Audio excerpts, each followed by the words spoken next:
A group of undercover LAPD officers have filed a lawsuit against the city after they say their personal information was released on a public website.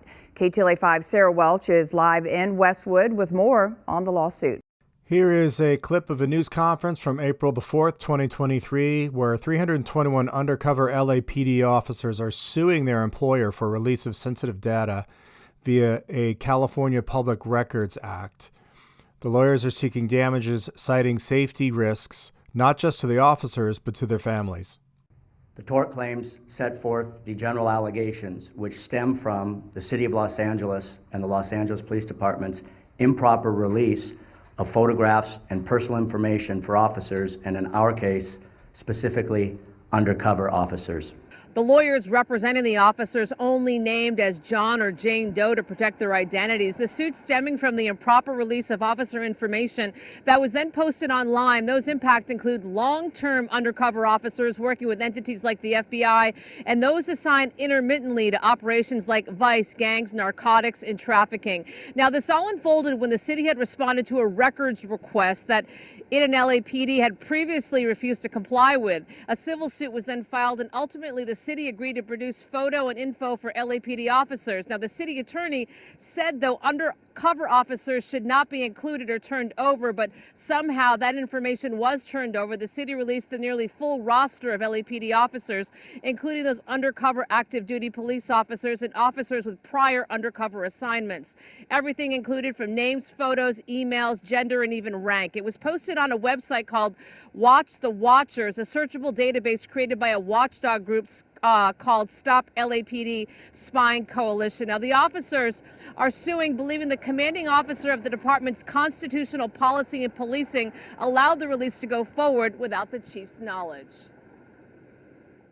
This presents a significant threat to the safety of the citizens of Los Angeles.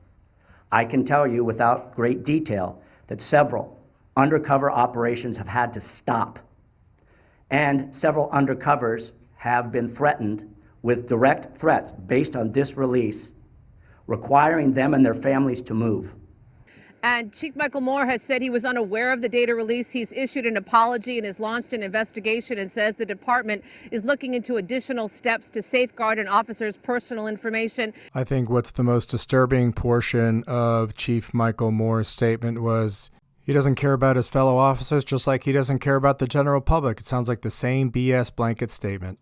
So this brings us to Benjamin Camacho. Not all heroes wear capes. So I had the pleasure of speaking personally with Ben on the phone today, and he informed me that this story dated back to mid-2021 when an off-duty Santa Ana police officer got into a fistfight in public. Santa Ana Police Department wouldn't help with the identification of the officer, so Ben took it upon himself to put in a records request of headshots of all of the officers, and Ben would figure it out from there based on the photos. So just a quick timeline. In October of 2021, after the George Floyd protests, Ben approached the LAPD with the same request. January 2022, the LAPD responds, citing that the headshots in question were all shot on film, and they would have to find the negatives, reprint the photos, and then digitize them, which would be too time-consuming and take up too much resources. As many of you know, I've been a professional photographer since the mid-'80s or so, and I don't think anybody has shot anything on film since circa 2003. Also, with the budget of over $3 billion a year, it seems like this would be an easy task for the LAPD. Nowhere in their protestations was officer safety mentioned anywhere. May 2022, Ben sues the LAPD in civil court to gain access to the 9,300 plus headshots of the LAPD officers. After some back and forth, the city finally concedes, and on September 16, 2022, Ben shows up in person to City Hall to receive a manila envelope with a thumb drive that he supplied and a letter citing there were retractions due to undercover officers, none of which Ben had a problem with. A few months later, Ben is approached by Stop LAPD Spying Coalition, a local watchdog group. They ask for the headshots, and Ben complies, citing he doesn't want to be a gatekeeper holding back information from anyone or any group. And on March 23rd, their website drops, and the LAPD loses their mind. Remember, all of these files were obtained lawfully. The LAPD, according to Ben, is now changing the definition of what an undercover officer actually is. I know that's shocking to believe. So rather than taking any of their own responsibility for this fiasco, the LAPD does what they do best, and they sue Camacho in civil court regarding the photos. LAPD has launched a campaign to discredit Camacho and shift the blame for the mistake onto him. The department has accused him of weaponizing the release of the photos and endangering the safety of officers by making the mistake public. The release of sensitive information by government agencies is a serious issue that can have real-world consequences. In this case, the LAPD has put the safety of undercover officers at risk, and instead of taking responsibility for their mistake, they have chosen to attack the journalist who brought it to their attention.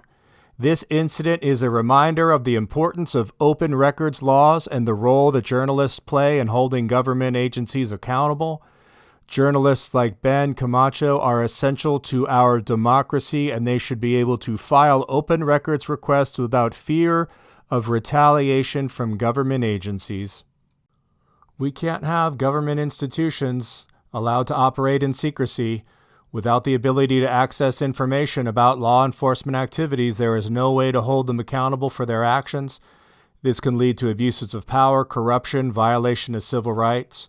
So let's not let the LAPD's lawsuit against Ben go unchallenged. We must stand up for the freedom of the press and the public's right to access information.